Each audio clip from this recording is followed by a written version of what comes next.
Ok, buenas tardes, buenas noches o buenos días. Creo que no hay buenos días. Bueno, continuamos entonces estudiando el libro de Lucas. Estuvimos viendo... ¿Quién se acuerda de lo que estuvimos viendo? Voy a empezar preguntando. ¿Quién se acuerda de lo que vimos la semana pasada, el martes pasado, la última clase? Está todo el mundo revisando la Biblia. A ver. Hermana Lorena, Dios la bendiga. Vimos La el capítulo confesión 9. de Pedro. No, esa la vimos el lunes. El martes vimos el versículo 21 hasta el versículo 27. ¿Quién se acuerda de qué hablamos en esos versículos o de qué trataba lo que estudiamos esa clase pasada? O sea, primero vimos, claro, el lunes la confesión de Pedro, cuando Jesús le pregunta a sus discípulos, porque ahí estaba hablándole a los 12 apóstoles. ¿Quién dice la gente que es el Hijo del Hombre? Soy yo. Bueno, hay unos que dicen que tú eres Juan el Bautista, o Elías, o Jeremías, o algunos de los profetas. Eso es lo que dice la gente y es lo mismo que vemos en el versículo 7 y 8, cuando Herodes mató o sea, se narra la historia de cuando él mató a Juan el Bautista. Se hablaba de eso, de que Jesús era conocido como, o creían que podía ser Elías, que apareció, o algunos de los profetas antiguos, ¿verdad? O Juan el Bautista. Cuando matan a Juan el Bautista, ¿verdad? Herodes empieza a comparar a Jesús con Juan el Bautista o con Elías o con algunos de los profetas. Más o menos lo que la gente decía de Jesús, y era lo que los apóstoles tenían en mente, lo que la gente decía de Jesús. Ahora, ¿qué le interesaba a Jesús realmente? ¿Cuál era el propósito de la pregunta de Jesús? ¿Qué le interesaba a él? Que los apóstoles supieran quién era él. Él no le importaba que los demás supieran. O sea, realmente no, porque por lo que vemos en el versículo 21, les mandó que a nadie dijese esto encargándoselo rigurosamente. O sea, Jesús no quería que nadie lo supiera. Los únicos que tenían que saberlo, según lo que dice este relato, eran los apóstoles. Era lo que le interesaba a Jesús, que ellos supieran realmente quién era Jesús. Ahora, ¿por qué ellos necesitaban, o Jesús necesitaba que ellos tuvieran la seguridad, la certeza de quién era Jesús? Por lo que iba a pasar después, por lo que iba a pasar. Dígame, hermana Lisbeth. Sí, también comentábamos que ellos no comprendían lo que Jesús iba a hacer, y también comentamos que era necesario que el Hijo del Hombre padeciera muchas cosas. También hablamos en Juan capítulo 6, el versículo 14 y 15, que los judíos esperaban, o sea, un Mesías que viniese en un caballo como un guerrero, mientras que Jesús, por eso ellos no esperaban que Jesús fuese ese Mesías, ¿no? Y Jesús era el que iba a venir a salvar el mundo, pero de la esclavitud del pecado. Y comentábamos que ellos esperaban era que los rescataran como esclavos de Roma, ¿no? Entonces, pero Jesús venía a rescatarlos de la esclavitud del pecado. También leímos Mateo capítulo 16, versículo 22, acerca de Pedro. Pedro sabía quién era Jesús, pero aún así él no aceptaba que Jesús era el Mesías. Pedro tenía la mira en las cosas del mundo, ¿no? Comentábamos eso. También hablamos sobre negarse a sí mismo y que se tomara la cruz y seguir a Jesús. Marcos capítulo 1, versículo 34, hablábamos de que los demonios sabían quién era Jesús, pero no sabía acerca del plan de Dios. También hicimos mucho énfasis acerca de eso, ¿no? De que reconocían a Jesús, pero que aún Satanás no sabía el plan de Dios y que por eso no evitó que Jesús muriera en la cruz. Gálatas también, Gálatas capítulo 3, versículo. ¿Perdón? No, continúa. Está bien, está bien. Ajá. Gálatas 3, capítulo 10, también hablamos, tocamos ese versículo, que todo aquel que moría en una cruz, en un madero, era maldito, ¿no? Era muerte de maldición. Ya para terminar, era Lucas capítulo 14, 27, que el que no cargue la cruz, y no viene en pos de Jesús, pues no puede ser discípulo de Jesús.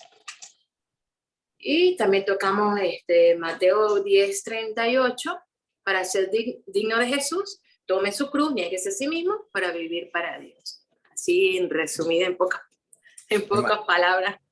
Hermana, Sí. toma nota, sí me gusta, Gracias. hermana. Muy bien, hermana, gracias. Muy buen resumen. Entonces, la razón por la que Jesús no quería o quería que los apóstoles supieran o tuvieran la certeza de quién era él, era por lo que les anuncia en el versículo 22. Dice diciendo, es necesario que el Hijo del Hombre padezca muchas cosas y que sea desechado por los ancianos, por los principales sacerdotes, por los escribas, y que sea muerto y resucita el tercer día. Que Pedro, a pesar de que Pedro fue el que se le reveló quién era Jesús, que era el Hijo de Dios, el Mesías, cuando Jesús les anuncia esto de que era necesario que él padeciera y que muriera y que resucitara después del tercer día, le dice que eso jamás jamás te acontezca. Que hasta Jesús le dice, aparte de mí, Satanás, porque no pones las miradas en las cosas de Dios, sino en las cosas del mundo, de los hombres. Porque era necesario, él se lo está diciendo, es necesario, no es que era opcional, no es que lo iban a capturar porque estaba descuidado, no es porque Judas lo entregó, era necesario que eso sucediera, era necesario. Y fíjese que, como tú decías la hermana Lisbeth, ni Satanás conocía el plan de Dios, nadie conocía el plan de Dios, solamente Dios lo conocía. Tanto es que cuando Judas vendió a Jesús, dice la palabra que Satanás entró en él y él fue y vendió o sea que Satanás propició más bien el sacrificio de Jesús, propició que Jesús fuera capturado para que fuera muerto en esa cruz, como era necesario que sucediera. Pero él se lo está revelando a ellos, solamente a los apóstoles. Es necesario que esto suceda para que ellos supieran. Pero con todo eso ellos no entendieron. No entendieron lo que significaba ese sacrificio que Jesús iba a hacer. Y Jesús por primera vez toca la parte de la cruz. Y la cruz era algo que era muy mal visto en ese tiempo. Hoy en día no lo vemos de la misma manera porque Jesús murió en una cruz y bueno, y lo vemos hasta como un símbolo santo. Pues mucha gente lo carga guindado hasta en el cuello y lo tienen hasta en la casa, en las paredes, como un símbolo de santidad. Claro, sabemos que fue el instrumento que utilizó Dios para salvarnos, fue la cruz, pero era un instrumento de muerte, era un instrumento de maldición porque en esas cruces, en las cruces, porque mataron miles de personas los romanos en ese tiempo, morían los peores delincuentes, eran las peores personas, o sea, no solamente era lo que significaba la cruz, la tortura física que representaba morir en una cruz, sino la vergüenza y la humillación que representaba, no solamente para el que estaba muriendo, porque el que estaba muriendo sufría los dolores, las torturas y hasta la muerte, la humillación, pero la familia también sufría de todo eso. La familia también sufría esa humillación, ¿verdad? Esa vergüenza cuando veías a un familiar morir en una cruz. Y por eso Jesús le dice al final de este relato del capítulo 9, versículo 26, porque el que se avergonzare de mí y de mis palabras. Jesús primero le habla de la cruz, que es necesario que no solamente, que el que quiera ser su discípulo tiene que cargar su cruz. Y el que cargaba su cruz no era simplemente por sacrificio. El que cargaba una cruz es porque iba a morir en ella. Cuando Jesús cargó la cruz y los ladrones que iban con él cargaron su cruz, es porque iban a morir en ella. Era necesario que murieran en ella. Nadie cargaba una cruz simplemente, como hoy se dice en el mundo, aquí cargando mi cruz. O sea, no, la cruz no era un símbolo de tortura o de pesadez o algo así, sino que era simplemente un instrumento para matar personas. Como decía el hermano querido la semana pasada, era como la guillotina o como la cámara, la silla eléctrica, eran instrumentos que el hombre inventó para matar personas y mataban a los delincuentes. Para eso utilizaban los instrumentos de muerte, para matar personas, y mataban a las peores personas en la cruz. ¿Y por qué mataban a las peores personas en la cruz? porque era una muerte ejemplarizante. Nadie, el que veía morir a alguien en una cruz, nosotros lo hemos visto en películas, no sé si vieron la de Mel Gibson, la película de Mel Gibson de Jesucristo. ¿Cómo se llama la película? La Pasión de Cristo. La Pasión. La Pasión de Cristo, exacto, de Mel Gibson. Yo no sé si la llegaron a ver, pero eso más o menos, yo creo que Jesús fue peor que cualquier otro delincuente, o sea, en cuanto a las torturas que le infundieron. Pero era así más o menos, era terrible, o sea, morir en una cruz era terrible, era lo peor que le podía pasar a un ser humano. Era terrible, o sea, era tanta la tortura antes de la cruz que las personas, muchos morían a las pocas horas de estar crucificados simplemente por las torturas que recibieron antes de estar en la misma cruz, aparte de lo que significaba el dolor de estar clavado en una cruz de manos y pies. Era terrible, era terrible lo que sucedía. Entonces el que veía a alguien morir en una cruz, se cuidaba de morir en una cruz. Era como para que el pueblo se portara bien. O sea, los romanos utilizaban métodos de asustar, de aterrorizar a las personas para que los obedecieran. Y esa era la manera como los romanos aplicaban su autoridad. Era terror, aterrorizar al pueblo. Y lo aterrorizaban de esa manera. El que se sublevaba contra Roma podía terminar en una cruz. Entonces era difícil. No era cualquiera el que se atrevía a sublevarse en una cruz. ¿Se acuerdan a quién fue que soltaron en lugar de Jesús? Barrabás. A Barrabás. Barrabás, ¿qué le iba a tocar en ese momento? La muerte. Eso lo iban a crucificar también. Pero crucificaron fue a Jesús en lugar de Barrabás, porque el pueblo pidió fue que liberaran a Barrabás, porque Barrabás era un asesino, porque él también estaba peleando contra la misma Roma. Y por eso él estaba preso, porque había asesinado. Y él le iba a tocar la cruz. Entonces la cruz no era fácil. Y cuando a los discípulos le hablan de la cruz, ellos no pueden entender eso. O sea, nadie podía entender eso. Nosotros hoy entendemos porque tenemos la revelación total, completa de la palabra de Dios. Pero en ese momento era difícil entenderlo. Y después vemos entonces, es el tema que vamos a entrar ahora, la transfiguración. Porque dice que aquí Lucas, en el versículo 28, dice que como 8 días después, ellos subieron un monte. Mateo y Marcos, que son los tres evangelios sinópticos, que son Mateo, Marcos y Lucas, se habla de esta transfiguración. Juan no lo habla igual como lo habla Mateo, Marcos y Lucas, pero sí en el capítulo 1 habla sobre ese asunto cuando empieza su evangelio. Pero Lucas habla de que eran como 8 días. Lucas nunca afirma exactamente cuántos días eran las cosas.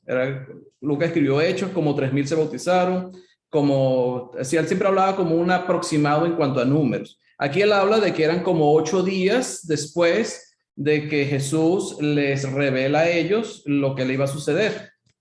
Mateo y Marcos dice que eran 6 días. 6 días. A los 6 días, después que él le revela eso, ellos es cuando sube Jesús al monte a orar y va con sus discípulos. Pero vamos a leer la historia. No sé si tienen algún otro comentario o leemos ya la historia de la transfiguración de Jesús. Bueno, en el mismo Lucas, en el Lucas, capítulo 18, hablando de lo anterior, 34, él vuelve a anunciar por tercera vez su muerte y dice aquí en el 34, ellos no entendían nada de esto, ni sabían de qué les hablaba, pues eran cosas que no podían comprender. Y eso es verdad. ¿Qué versículo? En Lucas, en el 18, él vuelve a el capítulo 18. Mismo, Okay. 18, en el 34, otra vez por tercera vez anuncia su muerte. Claro, eran cosas que no se podían comprender. Y, claro, difícil. uno porque ahorita ya lo entiende, pero imagínate en esos momentos ellos. O sea, era algo que era imposible en la mente humana, algo que era imposible en la mente humana. O sea, la decepción que debían haber tenido los discípulos cuando vieron a su maestro, al Mesías, al que se le reveló, al que hizo muchos milagros muriendo en una cruz, yo imagino que fue una decepción muy grande para ellos decir, coche, no era. Es más o menos como Juan el Bautista cuando mandó a preguntarle a Jesús, ¿eres tú el que había de venir o esperamos a otro? O sea, Juan estaba preso y dice, bueno, ¿y cuándo empieza la lucha? ¿Cuándo empieza la batalla? Porque ni Juan entendía el propósito de Jesús. Él sabía que era el Mesías, sabía que era el Salvador, pero de ahí a lo que él iba a hacer y cómo nos iba a salvar, eso jamás le pasaba por la mente. Por eso era difícil, ¿no? Era difícil el momento. Vamos a leer entonces versículo 28 hasta el versículo 36. Leo, Lea, hermano. la transfiguración. Aconteció como 8 días después de estas palabras que tomó a Pedro, a Juan y a Jacobo y subió al monte a orar. Y entre tanto que oraba, la apariencia de su rostro se hizo otra y su vestido blanco y resplandeciente. Y he aquí 2 varones que hablaban con él, los cuales eran Moisés y Elías, quienes aparecieron rodeados de gloria y hablaban de su partida, que iba Jesús a cumplir en Jerusalén. Y Pedro y los que estaban con él estaban rendidos de sueño, mas permaneciendo despiertos, vieron la gloria de Jesús y a los 2 varones que estaban con él. Y sucedió que apartándose ellos de él, Pedro dijo a Jesús: Maestro, bueno es para nosotros que estemos aquí y hagamos 3 enramadas, una para ti, una para Moisés y una para Elías, no sabiendo lo que decía. Mientras él decía esto, vino una nube que los cubrió y tuvieron temor al entrar en la nube. Y vino una voz desde la nube que decía: este es mi hijo amado, a él oíd. Y cuando cesó la voz, Jesús fue hallado solo y ellos callaron. Y por aquellos días no dijeron nada a nadie de lo que había visto. Amén. Ok, vamos a empezar con las intervenciones. Bueno, empezar no, ya empezamos. ¿Qué es lo primero que notan en ese relato de Lucas? Que pueden ver en esto que acaba de leer nuestra hermana Alex. ¿A qué subieron ellos al monte? A orar. Jesús subió. Oye, es interesante que yo no me había dado cuenta aquí que dice los dos varones que hablaban con él eran Moisés y Elías y estaban hablando de su partida que iba a cumplir Jesús en Jerusalén. Háblame de eso, hermano. Sí, exactamente. O sea, él subió a orar. Dice, aquí Lucas dice 8 días, o como 8 días. Mateo y Marcos dicen que eran al 6º día, o sea, 6 días después. Subió. Ahora, ¿él con quién sube Jesús al monte? Con Pedro, Santiago y Juan. Con Pedro, Jacobo y Juan. Solamente con 3 apóstoles. Los demás apóstoles se quedan esperando abajo. Juan no sube. Los demás apóstoles, o sea, el resto de los apóstoles no suben al monte. Solamente se lleva 3. Ahora, ¿por qué se lleva a 3 solamente? No se lleva a todos. Gálatas, fíjate que el apóstol Pablo, cuando habla de los apóstoles en Gálatas capítulo 2.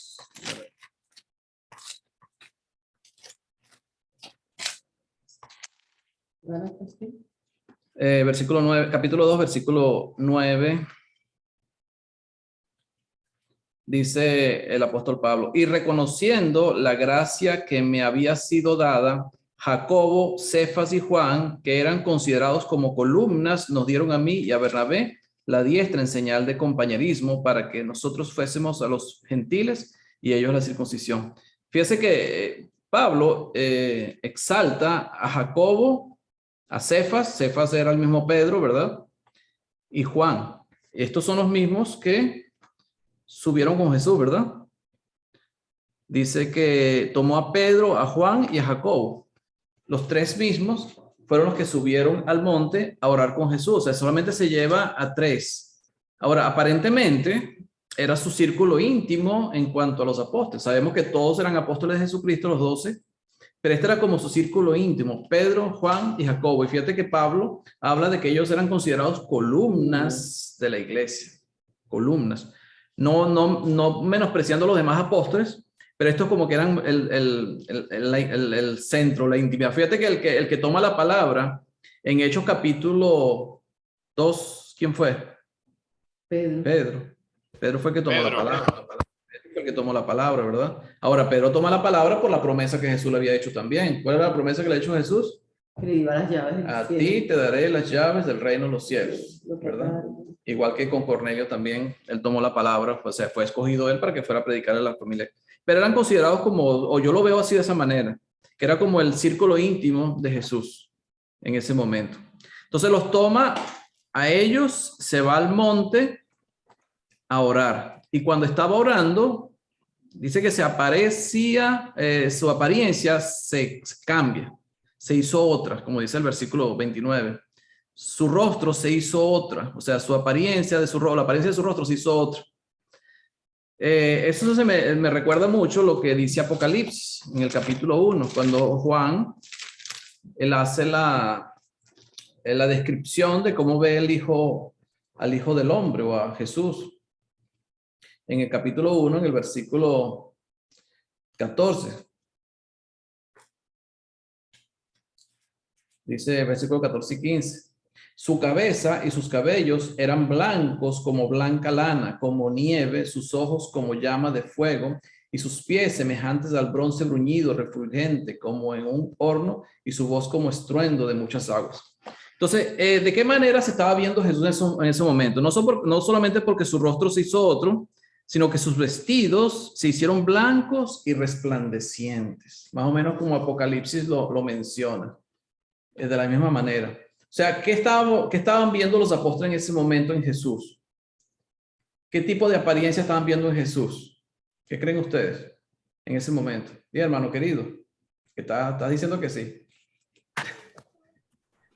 No, hermano querido, estoy procesando y pensando la afirmación que está haciendo. Agustín, Dígame. Cuando hay un pasaje que también habla de ese hijo de hombre, así como lo estabas mencionando en Apocalipsis, el libro del profeta Daniel. Daniel 7 dice en el 9, observé mientras colocaban los tronos en su lugar al anciano que se sentó en su lugar. Su ropa era blanca como la nieve, su cabello se parecía como la blanca lana. Se sentó sobre el trono ardiente, sobre llamas, y un río de fuego brotaba. O sea, hace referencia también a esta misma visión que vio Juan. Moisés cuando bajaba con las tablas, dice que su cara parecía resplandeciente por haber hablado con el Señor. Estaba en la presencia de Dios. Exacto. Entonces, ¿cuál es la apariencia que tenía Jesús en ese momento? Es una apariencia celestial. Divina, como de divinidad, hermano querido. Una divinidad, exacto. Ahí él pasó de su apariencia física a una apariencia divina, o sea, la divinidad, o sea, lo que es la apariencia de Dios. Eso es lo que está. Ahora, él se lo muestra a quién. ¿A quién le interesa a Jesús que vea eso? Pedro, Santiago. A Pedro, a Juan y a Jacobo, a Santiago, ¿verdad? Que eran los 3 apóstoles, su entorno íntimo. Él le interesaba que ellos vieran eso. Y con todo y eso, no entendían todavía.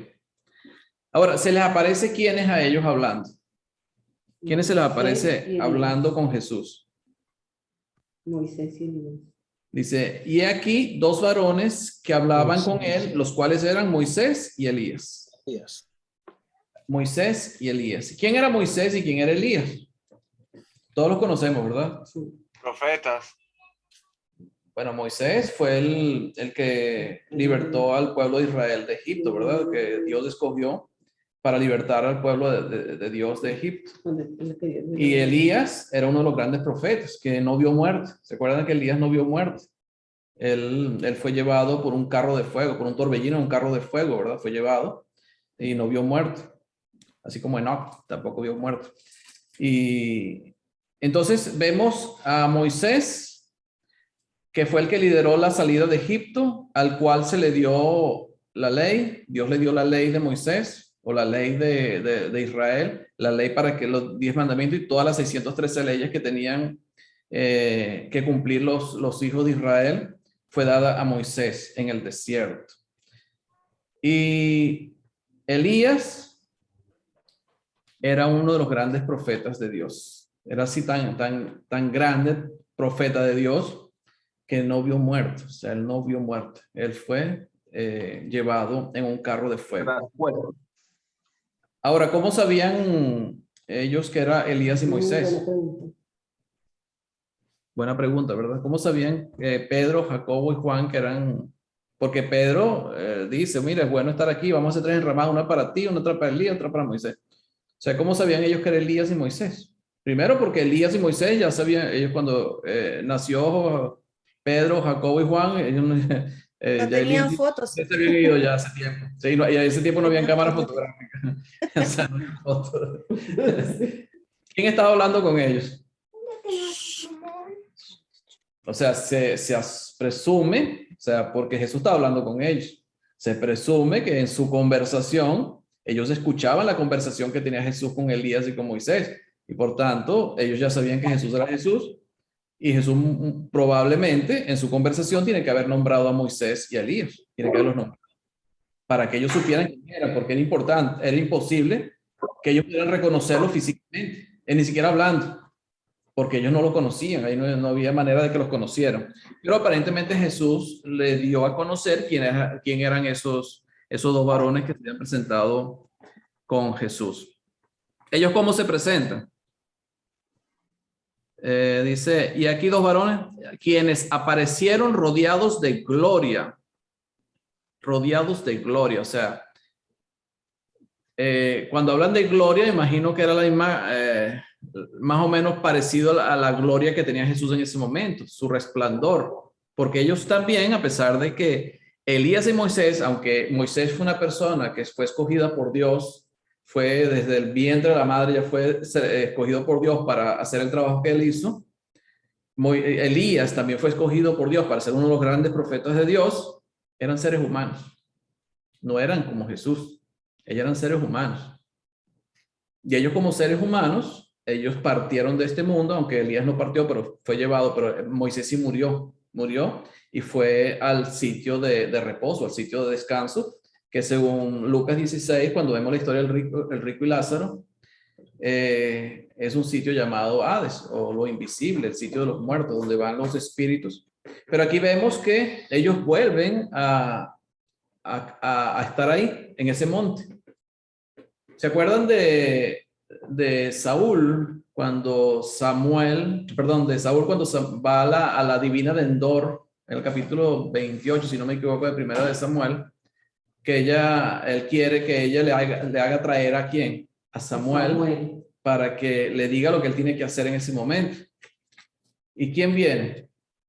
Vino Samuel vino, ¿verdad? Y uno se explica, bueno, ¿cómo es posible que Samuel haya venido? O sea, bueno, ¿pueden o no pueden los muertos salir del Hades? Entonces, no solamente vemos la historia de Samuel con la divina de Endor, sino que vemos aquí también a Pedro, a Moisés y a Elías, que eran seres humanos. Jesús, bueno, lo explicamos porque Jesús es Dios, Jesús lo podía hacer, pero ellas eran seres humanos y también estuvieron en la presencia de 3 mortales, que eran Pedro, Jacobo y Juan, que lo pudieron ver, que estuvieron con ellos ahí, aunque tenían un resplandor, tenían una gloria, pero igualito los pudieron ver. Ahora, ¿por qué ellos sí podían estar ahí? ¿Por qué la divina de Endor pudo traer a Samuel para que hablara o le dijera lo que le dijo ese no es el tema de hoy, a Saúl? Porque Dios se lo permite. Porque Dios todo lo puede. Dios es poderoso, Dios puede. Cuando Dios tiene un propósito, una razón para hacer las cosas, las hace y ya, punto. No hay que pedirle explicaciones. Y tanto así como el caso de Saúl y Samuel, aquí también es lo mismo. O sea, Dios tenía un propósito para mostrarlos a ellos y para mostrárselos a esos 3 discípulos, no a Jesús. Jesús ya sabía, ya Jesús conocía, Jesús sabía todo, sino a los 3 discípulos. O sea, el propósito de subir este monte y transfigurarse Jesús y ver a Elías y a Moisés era para los apóstoles, no era para Jesús, era para ellos. Jesús ya viene revelándoles primeramente quién es Él. Después les revela lo que le va a pasar, o sea, que era necesario que Jesús padeciera. Y ahora él se transfigura, se resplandece su rostro y su ropa y se pone como blanco. Marcos dice que ningún lavador en ese tiempo podía emblanquecer nada como estaba emblanquecido Jesús en ese momento. Era tan resplandeciente que estaba él en ese momento. Entonces, eran necesarios que los apóstoles vieran eso. Y no solamente vieran eso, sino que escucharan también. Escucharan la voz de Jesús hablando con ellos. Y no solamente la voz de Jesús hablando con ellos, sino la voz de Dios también. Dice, quienes aparecieron, versículo 31, quienes aparecieron rodeados de gloria y hablaban de su partida. ¿De qué estaban hablando? De su partida. Era necesario que Moisés y Elías hablaran con Jesús de su partida. O sea, ¿quién es el jefe ahí? O sea, ¿quién es el que manda? Es Dios. Por eso te digo, o sea, Moisés y Elías, aunque eran personas especiales para Dios, pero eran seres humanos, eran creación. Jesús no, Jesús es eterno. Elías y Moisés no, eran parte de la creación de Dios. Dime, Alejandro. Sí, Agustín, estoy reflexionando ahorita pensando en eso y Jesús ahí muestra su naturaleza humana, ¿no? Que él necesita ese apoyo, ¿no? Que va a enfrentar a una cruz y no tanto la cruz, sino la separación de su padre, que es el dolor más grande que sufrió Jesucristo, el separarse de su padre. Lo mismo ocurre, Agustín, o algo similar en Getsemaní, cuando ya falta poco tiempo para Jesús ser arrestado y Dios le envía un ángel para fortalecer a Cristo porque estaba en agonía, estaba muriéndose, grandes gotas de sangre caían en tierra, o sea, había un momento para Cristo sumamente complicado y a él, este es el preámbulo, antes de llegar al Monte de los Olivos, el preámbulo de la transfiguración. Él empieza a conversar esto, se lo dice a los discípulos lo entienden, pero Moisés y Elías seguramente sí están en la misma sintonía de Jesús. Correcto. Pero Jesús es Dios. Jesús tenía ya el plan estaba establecido. El plan no de ese momento. No es que llegó Elías y Moisés aconsejando a Jesús lo que él tenía que hacer. Ya Jesús sabía todo lo que iba a pasar. Jesús sabía cuál era su momento. Él sabía todo lo que iba a suceder. Sabía cómo iba a morir. Estaba escrito. Los profetas lo escribieron. Él sabía todo. Él sabía todo. Él no necesitaba que viniera Elías y Moisés a hablar de él sobre eso. Aunque Jesús necesitó consuelo, como tú dices, en Getsemaní tuvo que venir un ángel a consolarlo. Porque la situación es lo que hablamos al principio de la cruz. O sea, no era fácil. No era una situación fácil. Y Jesús, aunque era Dios, estaba en la carne y él sentía todo, pues sentía todo, el dolor lo iba a sentir completico. Entonces, pero ¿por qué él se le presenta a ellos ahí junto con los apóstoles hablando de su partida? Era para que los apóstoles entendieran y escucharan acerca de qué, de su partida, de lo que le iba a suceder, de lo que iba a pasar con Jesús en un futuro próximo, muy cercano ya, porque ya faltaba poco tiempo para eso, ya estaban en sus últimos momento de su ministerio. Que iría Jesús a cumplir en Jerusalén. O sea, lo que él iba a cumplir en Jerusalén. Y lo que él iba a cumplir en Jerusalén era lo que estaba escrito por los profetas y en la ley. Pues. Era todo eso, era su sufrimiento en la cruz y lo que él venía anunciando. Entonces a Jesús le interesaba que los apóstoles tuvieran claro esto. Sobre todo Pedro, Juan y Jacobo. A él le interesaba que ellos estuvieran claros en esto. Porque al final, fíjese cuando Jesús resucita ya en la playa, que le dice a Pedro, Pedro, ¿me amas? ¿Se acuerdan? Sí. Se lo pregunta 3 veces y 3 veces le dice, apacienta mis ovejas, apacienta mis corderos.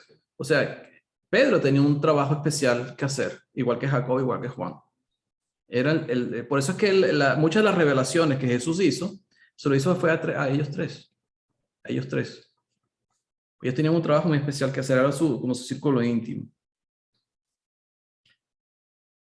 Dice el versículo 32, y Pedro y los que estaban con él estaban rendidos de sueño, mas permaneciendo despiertos vieron la gloria de Jesús y a los 2 varones que estaban con él. O sea, no es que Jesús estaba aparte y Jesús los llevó precisamente con esa intención, de que ellos vieran todo esto y no solamente vieran, sino que escucharan.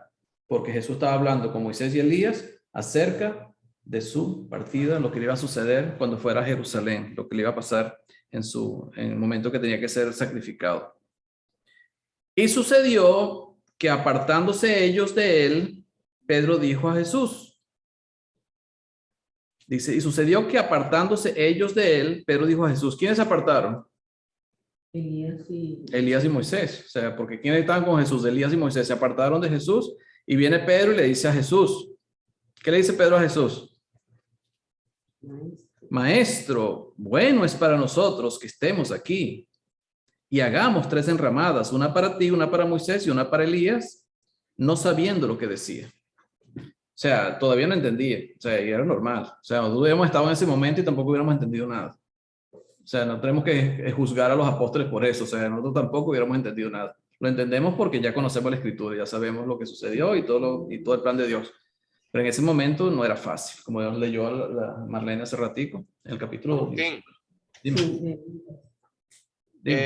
Hay una parte allí que estoy observando, no sé, que quizás sea diferente, pero cuando comenzaban a irse, o sea, quiere decir que ya se estaba alejando de la transfiguración, es lo que quiere decir. Entonces, imagino que Pedro dirá, no se vayan, vamos a hacer algo especial para ustedes antes que se vayan.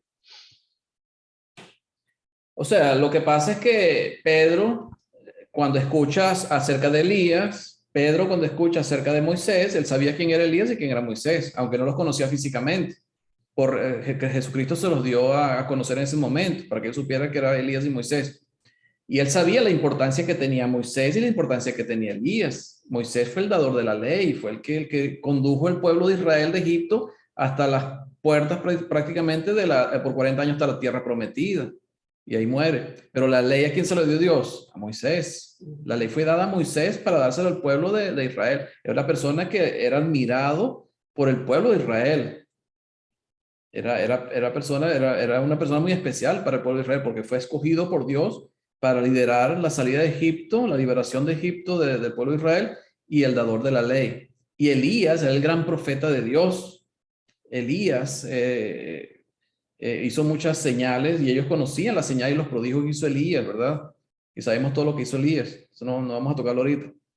Entonces, ¿qué pensaba Pedro en ese momento? Que tanto Elías como Jesús como Moisés tenían una condición igual. O sea, eran 3 personas que Dios había escogido para un propósito. ¿Quién era el Mesías? Jesús. ¿Quién fue el dador de la ley? Moisés. ¿Quién fue el gran profeta? Elías. Entonces, ¿qué quería Pedro? Honrar a los 3 por igual. Eso es lo que él quería. Es bueno, él no dijo, vamos a hacer una choza más grande para ti, Jesús.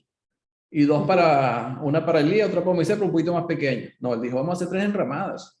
Es bueno estar aquí, mira, estamos en la gloria de Dios, estamos en el cielo. O sea, ahí Pedro se olvidó del mundo. Se olvidó de los otros apóstoles que estaban allá abajo de la montaña esperándolo. Se olvidó de todo lo que estaba pasando con Roma. Él decía, vamos a vivir aquí felices nosotros 3. O sea, es lo que él quería. Y ahí mismo lo dice, él no sabía lo que estaba diciendo. O sea, Pedro no sabía lo que estaba diciendo. Pero la intención de Pedro, ¿cuál era? Honrar a los 3 por igual. Porque él conocía cada uno de ellos, lo que le quería rendir homenaje o uno. Cuando hablan de enramadas, en la fiesta de los tabernáculos, el pueblo de Israel, ellos acostumbraban a hacer enramadas, que eran como unas chozas, ¿no? que ellos hacían para celebrar la fiesta de los tabernáculos.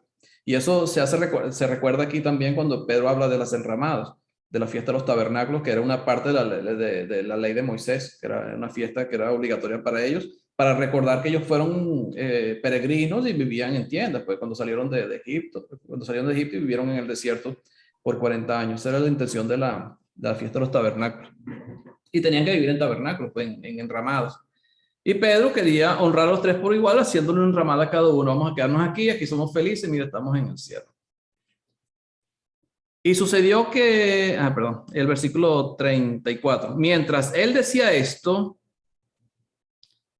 vino una nube que los cubrió y tuvieron temor al entrar en la nube. Una nube los cubrió. Imagínense que todavía estaba Moisés, todavía estaba Elías, estaba Jesús, y de repente está Pedro todavía hablando acerca de las enramadas, de las 3 chozas, y de repente baja una nube y los cubre, una nube blanca, imagino. Y vino una voz desde la nube que decía, este es mi hijo amado, a él oíd. ¿Qué quiso decir Jesús con esto? ¿Qué creen ustedes? Dios. O Dios, ¿qué quiso decir? Que el especial era Jesús. O sea, que no es igual a Moisés ni Elías. Correcto. Que ya por, Ajá, dígame, hermana, Dayana. que ya por mucho tiempo habían escuchado a Moisés y habían seguido a los profetas como Elías, pero ya en este momento al que tenían que escuchar era Jesús a partir de ahora. Exactamente, eso es correcto. O sea, el pueblo de Israel se guiaba por ¿quién? ¿Por qué? Por la ley. Por la ley de Moisés. O sea, el pueblo de Israel velaba, y el problema que tuvo Jesús mucho con los fariseos y los ancianos era precisamente porque lo acusaban de violar la ley de Moisés. Por lo menos cuando curaba en sábado y esas cosas. Ellos no veían el milagro, sino que veían el hecho de que se hiciera algo en el día de reposo, que era un día donde no se podía trabajar o no se podía hacer nada, sino que era un día dedicado a Dios. Entonces la ley, Moisés representaba la ley de Moisés. Elías representaba a los profetas, todas las profecías. Entonces, ¿por quién se guiaba el pueblo de Israel? Por Moisés y los profetas. Ellos escuchaban a Moisés y los profetas. Pero Dios le deja muy en claro a Pedro, a Juan y a Jacobo, que estaban ahí, que ya no deben escuchar a Moisés, ya no deben escuchar a los profetas, sino que ahora van a escuchar a Jesús. A él oíd, a él oíd. Es lo que le dice Dios o la voz de Dios a ellos desde la nube. Ahora, ellos entendieron eso. Probablemente. No era difícil de entender. Agustín, Dime. dice segunda de Pedro, capítulo 1, hablando del mismo momento de la transfiguración. Pedro lo recuerda en la carta y dice, desde el 18 voy a leer. Nosotros mismos oímos aquella voz en el cielo cuando estuvimos con él en el Monte Santo. Versículo 19, debido a esa experiencia, ahora confiamos aún más en el mensaje que proclamamos a los profetas. Ustedes deben prestar mucha atención a los que ellos escribieron, porque sus palabras son una lámpara que brilla en un lugar oscuro hasta que el día aclarezca, y es Cristo. Claro. Y el Evangelio de Juan, Juan también escribe acerca de ese momento cuando estuvieron en el Monte Santo. Cuando él empieza escribiendo su Evangelio, él menciona en el capítulo 1.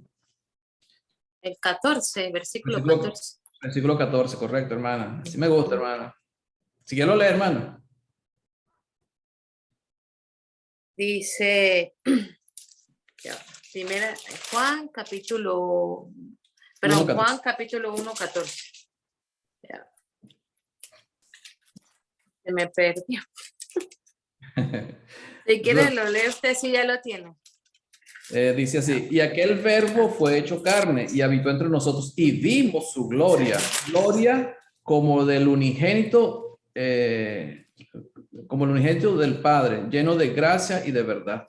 Ellos vieron su gloria. ¿Cuándo vieron la gloria de Jesús, su gloria? Juan es el que está escribiendo. Juan estaba ahí en el Monte Santo, igual que Pedro y Jacob. Ellos vieron la gloria de Dios. Y ellos ahora, claro, después que Jesús resucita, ellos reciben el poder del Espíritu Santo. Entonces, cuando ellos reciben la revelación de la voluntad de Dios, de todo lo que era el propósito de Dios, y empiezan a entender todo. Y por eso escribe el Evangelio Juan, y Pedro escribe sus cartas, porque ya tenían la revelación, ya sabían, ya entendían, ahí sí entendían, ya entendían lo que significaba la cruz. Pero al principio no era así, Pero a Jesús le interesaba que ellos estuvieran preparados para lo que venía. Que estuvieran preparados y supieran y entendieran lo que estaba pasando. Porque yo imagino que cuando Jesús curaba en sábado, cuando los fariseos o los sumos sacerdotes o la gente en la sinagoga o en el templo, cuando criticaban a Jesús, yo creo que los mismos apóstoles decían, oye, pero es que ellos tienen razón, ¿por qué Jesús está haciendo esto? O sea, de repente ellos pensaban eso. A lo mejor ellos pensaban también de esa manera, porque ellos tenían toda su vida estaban guardando esa ley, ellos guardaban el sábado, ellos guardaban o trataban por lo menos de cumplir con todos los preceptos establecidos por Moisés en la ley. Entonces para ellos no era fácil que Jesús de repente vino a hacer cosas diferentes o vino a cambiar cosas. Pero aquí Dios se lo está aclarando. Ya no escuchen a Moisés, ya no escuchen a los profetas, a Elías. Ahora escuchen a Jesús. Él es el que tiene razón, él es el que, él es el que tiene el camino. Él vino a mostrarnos un nuevo camino. Ya lo que significaba la ley, lo que significaron los profetas, se cumplió. Eso cumplió su propósito. La ley tuvo un propósito, la profecía tuvo un propósito que se cumplieron en Jesús, y todo redunda en Jesús.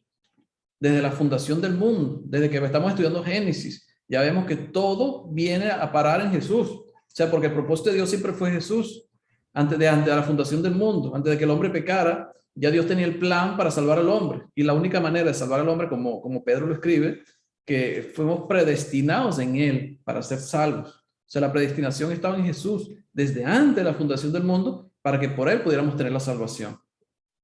Pero depende de nuestra aceptación a Jesús, ¿verdad? Que realmente creamos y aceptemos el mensaje que Jesús nos trae. Entonces, eso tenían que entender los apóstoles. Para ellos no era fácil, pero Dios se los está mostrando de esta manera. Dice, mientras él decía esto, vino el 35. Y vino una voz de la nube que decía, este es mi hijo amado, a él oíd.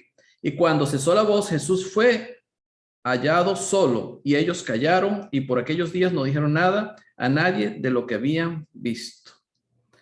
Fíjese que Jesús le dice a ellos que no digan nada. A nadie, ni siquiera a los otros apóstoles, sino a ellos tres eran los que se iban a quedar con esa información que Jesús le había mostrado. Fíjense lo que dice Marcos capítulo 9.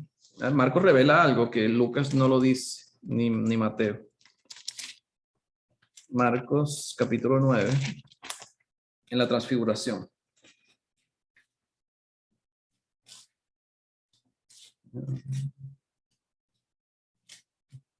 Dice el versículo 9, capítulo 9, versículo 9 de Marcos. Y descendiendo ellos del monte, les mandó que a nadie dijese lo que habían visto, sino cuando el Hijo del Hombre hubiese resucitado de los muertos. Y guardaron la palabra entre sí. Fíjese qué fue lo que le dijo Jesús. No se lo digan a nadie hasta que yo resucite de entre los muertos. Y fíjese lo que ellos dicen. O dice el versículo 11.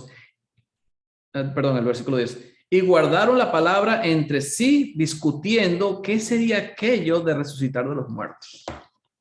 Yo no entendía. O sea, eso le dice, no digan nada hasta que el Hijo del Hombre resucite de los muertos. Y ya Jesús se lo había dicho aquí en el capítulo 9, cuando habla en el versículo 22. Dice el versículo 22. Y diciendo, es necesario que el Hijo del Hombre padezca muchas cosas y sea desechado por los ancianos, por los principales sacerdotes y por los escribas, y que sea muerto y resucite al tercer día. O sea, ya Jesús lo había anunciado, iba a resucitar al tercer día. Ellos no comprendieron nada de lo que Jesús dijo, no entendían por qué Jesús estaba hablando de que tenía que sufrir de los ancianos allá en Jerusalén y de los sacerdotes. Y aquí se lo vuelve a mencionar en la transfiguración, y ellos todavía discutían entre sí, entre los tres, ¿qué significará eso de resucitar a los muertos? O sea, que no entendían. O sea, no era fácil. Bueno, es que no entendían porque no era fácil de entender. Era difícil. Era tan difícil así que solamente Dios tenía solamente Dios sabía de ese plan, y era el único que lo planificó delante de la fundación del mundo, y no se lo reveló a nadie, sino al Hijo solamente. Bueno, Dios era el único que sabía acerca de ese plan, y Satanás sabía del plan. Entonces, pero a Jesús le interesaba que ellos estuvieran preparados. Estuvieran preparados para ese momento, porque iban a suceder cosas que ellos no iban a entender. O sea, a Jesús le iban a suceder cosas que ningún ser humano en su mente carnal podía entender. O sea, porque ya algo que ellos tenían seguro era que era el Mesías. El mismo Juan el Bautista lo identificó como el Mesías. Él decía, yo no soy digno de desatar encorvado la sandalia de sus pies. Él estaba seguro, pero dudó. Llegó un momento que dudó cuando estaba preso. Los apóstoles sabían que él era el Mesías porque Dios se lo reveló y Pedro se lo declara. Pero iban a suceder cosas con el Mesías que ellos no iban a entender, que no iban a poder comprender. Y es más, no lo comprendieron. Ellos no comprendieron, y por eso cuando Jesús lo capturan, todos huyen. Y Pedro de lejos y Juan por allá, pero todos huyen de ese momento, porque para su mente carnal lo que ellos podían estar pensando era que Jesús había fracasado en su misión. El mismo Satanás pensó eso, que saliendo de Jesús, muriendo Jesús en una cruz, se acabó la misión de Jesús, porque morir en una cruz significaba maldición. Entonces nadie iba a creer en Jesús. ¿Quién iba a creer en Jesús? Muriendo en una cruz. ¿Quién iba a creer que era el Mesías muriendo en una cruz? Pero el plan de Dios era tan perfecto que Dios lo hizo de esa manera, para que nadie, ni Satanás, pudiera saber. Lo hizo de esa manera. Un instrumento de maldición se convirtió en un instrumento de bendición para el mundo. Y así lo hizo Dios. Algo que es para maldición, Dios lo convierte en bendición, para ayudarnos a cada uno de nosotros, a todos los habitantes de este mundo. Siempre y cuando aceptemos esa, morir con Cristo también en la cruz. Y él decía, el que no cargue su cruz cada día, no puede ser mi discípulo. Nosotros tenemos que también estar dispuestos, como él murió, ya no en la cruz física, pero sí en nuestra vida, en nuestra propia vida como seres humanos, donde nuestros propios gustos, nuestros propios intereses deben quedar aparte o deben quedar atrás, y nuestra intención principal debe ser siempre seguir a Jesús. Esa debe ser la principal razón de nuestra vida, seguir a Jesús, antes que nuestros propios intereses, nuestros propios gustos, lo que queramos hacer. ¿Preguntas? ¿Comentarios? ¿Quejas? Amén, hermano Agustín. Me quedo con esa palabra el resto de la semana, varón, meditando en ella. La maldición que ven los hombres, Dios la convierte en bendición, varón. Ese madero, esa cruz que era maldita, todo aquel que es colgado en un madero, en Jesucristo vino a ser una gran bendición. Excelente, hermanito. Amén. ¿Alguien más tiene algún comentario o algo que preguntar? ¿Alguna pregunta? Cualquier pregunta se la hace el hermano Roberto Miranda, que es el maestro acá. Y responde el hermano Pedro. Se le pregunta a Roberto y responde Pedro. Exactamente.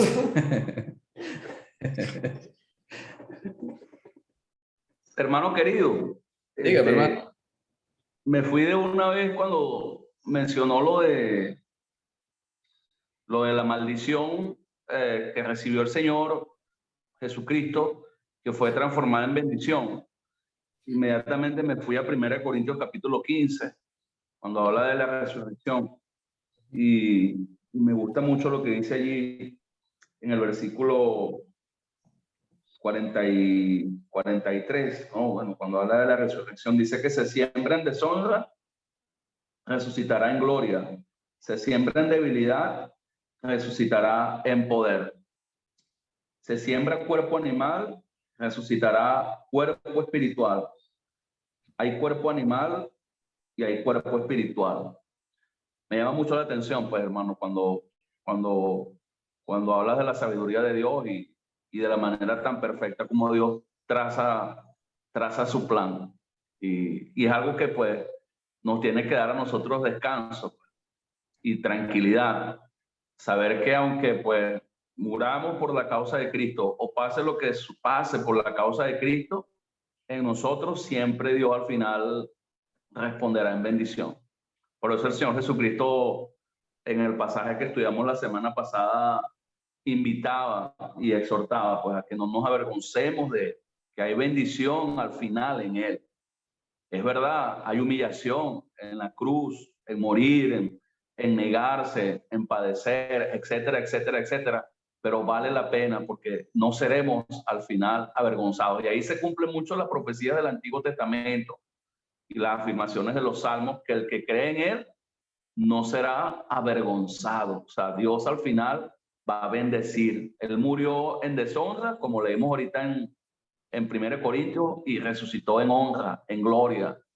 Y así obra Dios. Así obra Dios. Eso me hizo, así como Alejandro, pensar bastante esa última parte.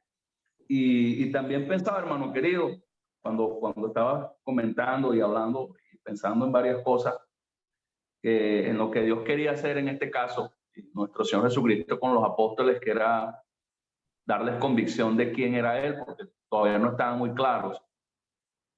Y me impactó mucho, pues, que en Marcos, el pasaje al que nos llevaste, o sea, no entendían por qué hablaba de resurrección de muertos.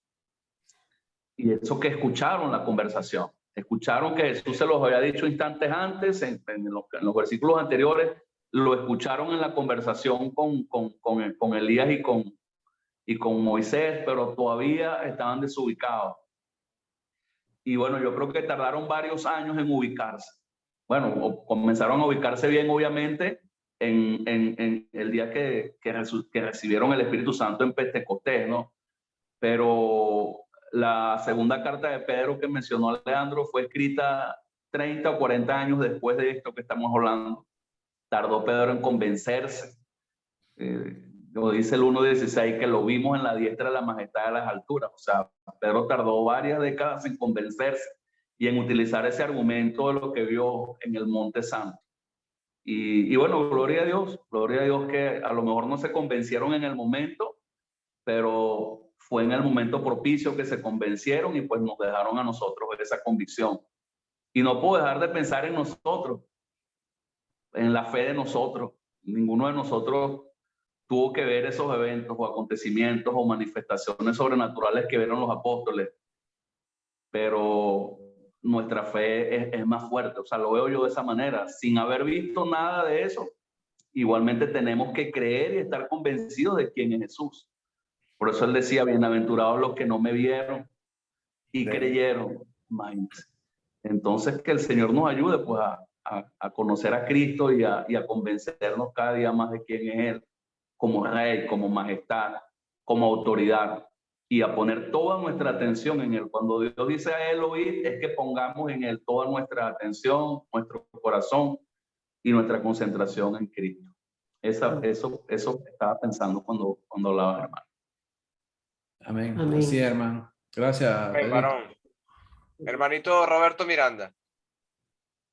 Me gusta mucho cuando termina la conversación ahí con Jesús y Moisés y Elías.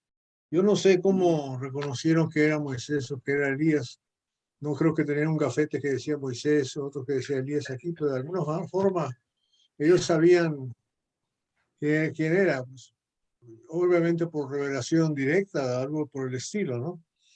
O simplemente una presentación. ¿Sabes qué? Hola, Juan, y Pedro y Jacobo, aquí está, les presento a Elías, el profeta.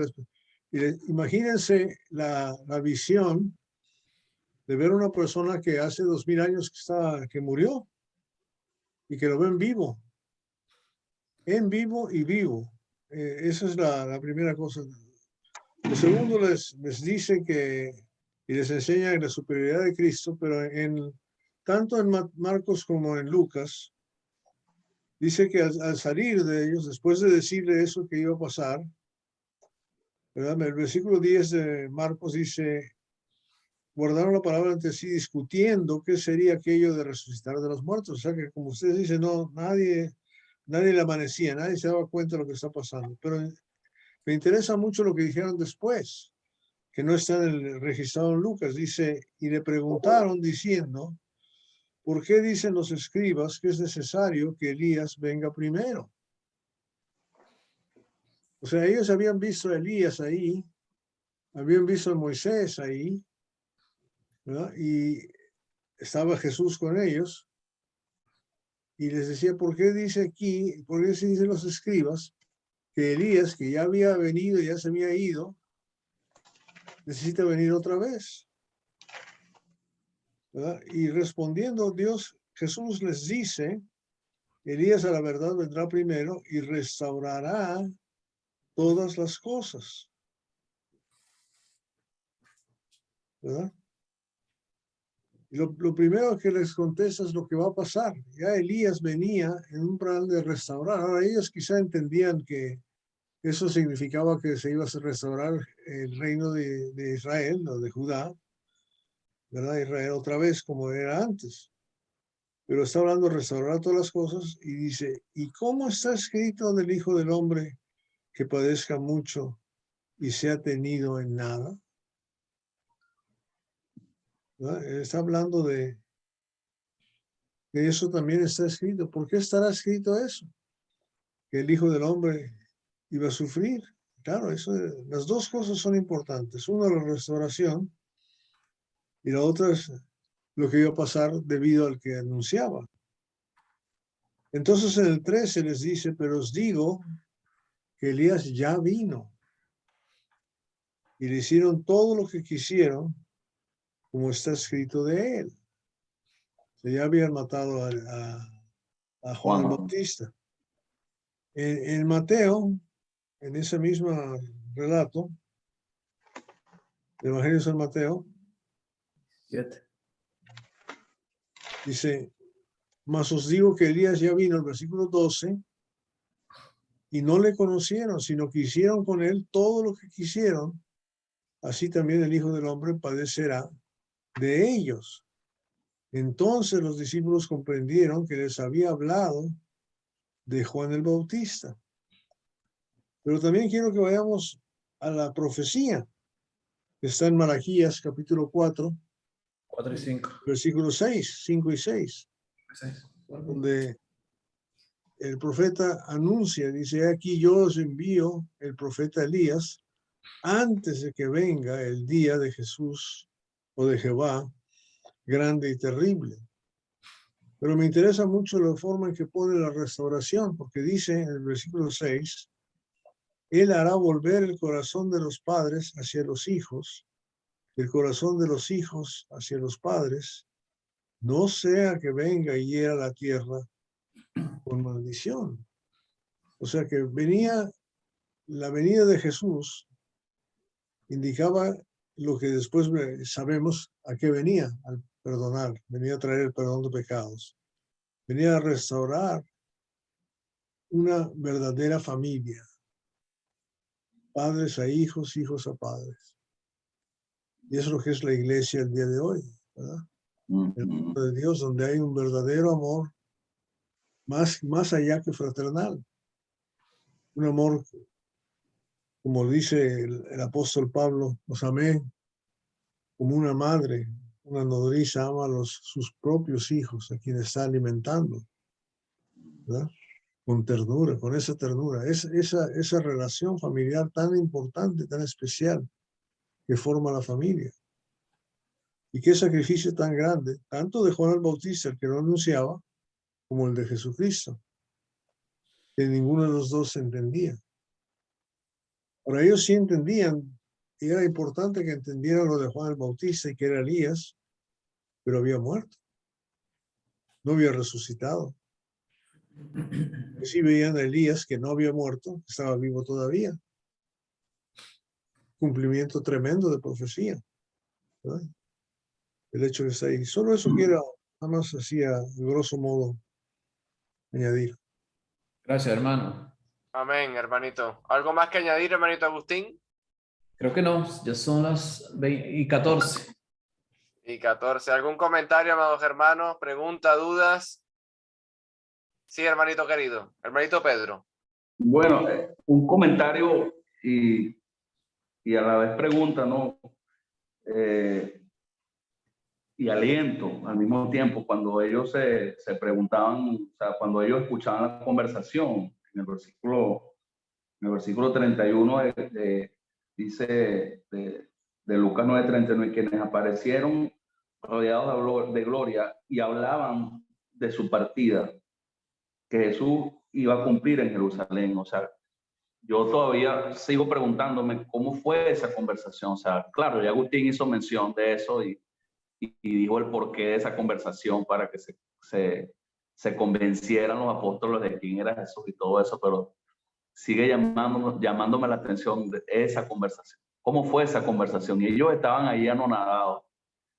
Y bueno, nosotros algún día, pues, es la esperanza que tenemos. Estaremos en los cielos con ellos y bueno, o sea, probablemente estaremos como Pedro ahí asombrados y wow.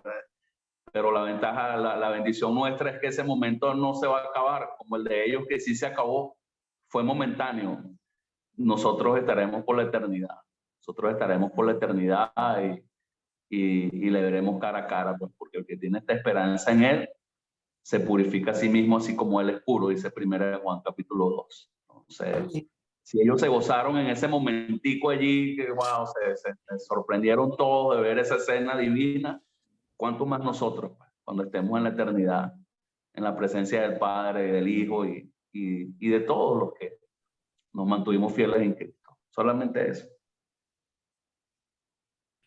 Amén. Amén, hermanito. Amén.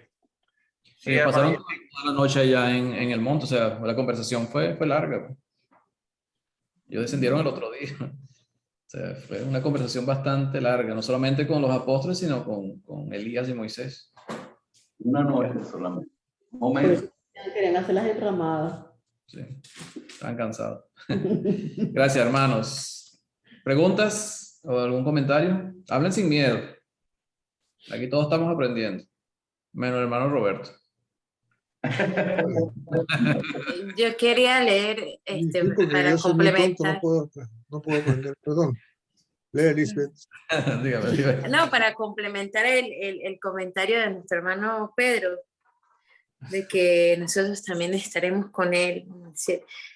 Romanos 8, 17 dice, y si hijos, también herederos, herederos de Dios y coherederos con Cristo, si es que padecemos juntamente con él, para que juntamente con él seamos glorificados.